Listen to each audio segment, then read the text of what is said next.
Happy Days aired from 1974 to 1984 and was one of the most influential and iconic sitcoms of its era. It became a cultural phenomenon capturing the hearts of audiences around the world. The show was set in the 50s and revolved around the lives of the Cunningham family and their friends who frequented the local hangout, Arnold's Drive-In. The actors on the show went on to have successful careers in Hollywood, but it was their roles on Happy Days that helped launch their careers and cement their places in pop culture history. So let's take a look at these iconic actors and check in to see what they've got going on in 2023. Facts Verse presents, he starred in Happy Days, take a breath before you see him now. Anson Williams.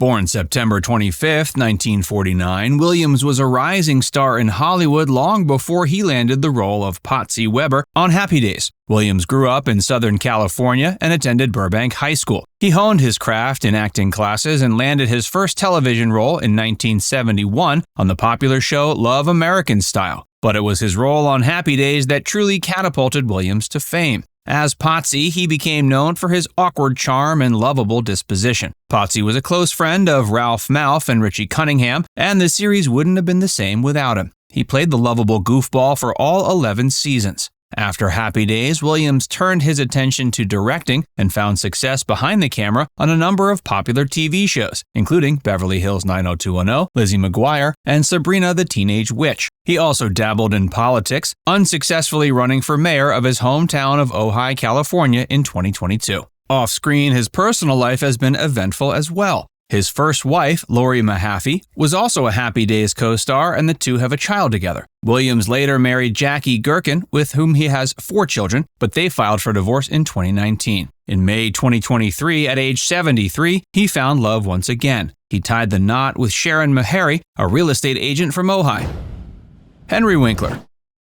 Sporting his trademark leather jacket, slicked back hair, and an unmistakable A, Henry Winkler, known as Fonzie, captured the hearts of a generation as the soft-hearted tough guy in Happy Days. Fast forward to nearly a half a century after the show's debut, Winkler has charmed a new fan base through his leading role in the series Barry. The HBO series has been a boon for Winkler, earning him an Emmy in 2018 for his performance as Gene Cousineau, a self-absorbed acting coach, guiding the assassin-turned-actor Barry Berkman, played by Bill Hader. Winkler continues to live for his main passion, entertaining, despite the struggles that followed his stint as Fonzie. It's a role that catapulted him to fame, spawned various spin-off shows, and even led to an action figure modeled after his character. But he experienced a nearly decade-long phase when he found it challenging to land roles due to typecasting. The period of uncertainty forced Winkler to reinvent himself. Driven by determination, he established his own production company in 1985. Their first production ended up being the highly successful series MacGyver, which ran for 7 seasons, securing 5 Emmy nominations.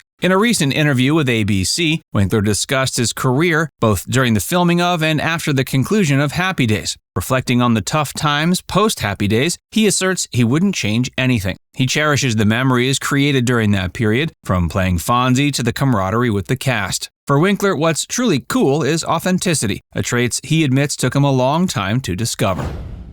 Ron Howard.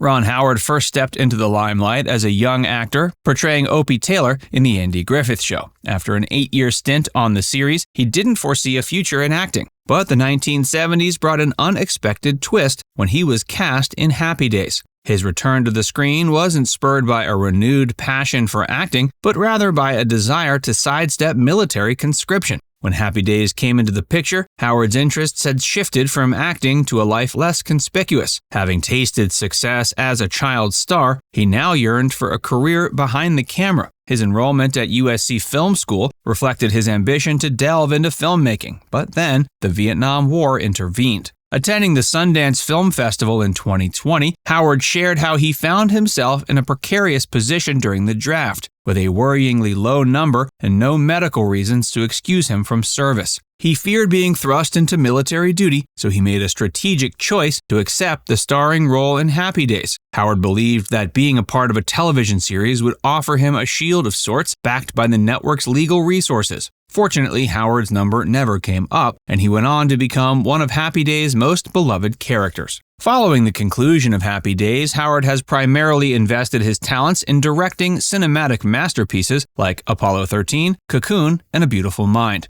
In a recent conversation with Variety, he disclosed that his return to the limelight of acting would only be prompted if his daughter, Bryce Dallas Howard, were at the helm as director. But Howard is keeping his expectations in check regarding a potential role by his daughter, having witnessed her impressive directing skills on hit series like The Mandalorian and The Book of Boba Fett. He's well aware that Bryce is not a filmmaker who casts roles based on familial ties. Don Most.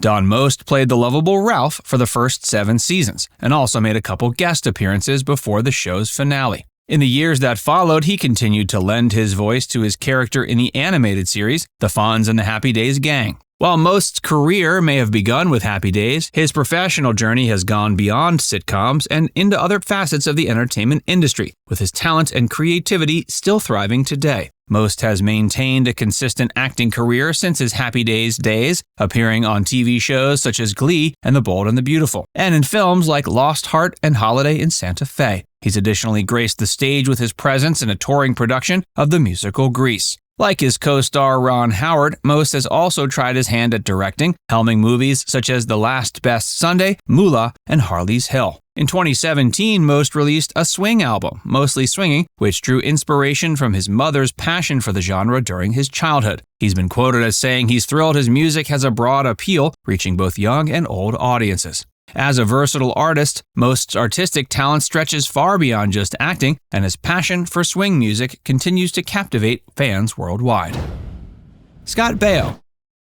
From swooning hearts as Aaron Moran's Chachi Arcola in Happy Days, to commanding leading roles in TV hits like Charles in Charge, Baby Talk, Diagnosis Murder, and See Dad Run, Scott Baio has had a prolific career in Hollywood. In 2007, the world got a glimpse into his personal life through the reality series Scott Baio is 45 and Single, which was aired at a time when he was single. Fast forward a year and he met the love of his life, Renee Sloan, with whom he tied the knot a few months later. Together, the couple have a daughter, Bailey. After 45 years of living in California, Baio has made up his mind to pack up and move out of the state. He took to Twitter to explain his reasons, citing the escalating crime and homelessness rates as the major factors influencing his decision. A vocal supporter of the Republican Party and a Trump devotee, Baio got into a brief exchange with a Twitter follower who made a snarky comment about his conservative views. In his retort, Baio mentioned the huge taxes he pays, which would certainly be missed by the state. In April, Baio listed his luxurious home in Woodland Hills for $3.8 million, a significant increase from the $1.85 million he paid in 2010. His move out of California comes hot on the heels of Mark Wahlberg's announcement that he was taking his family to Nevada in search of a better life. Now it's time to hear from you. Who was your favorite character from Happy Days? Let us know in the comments section below.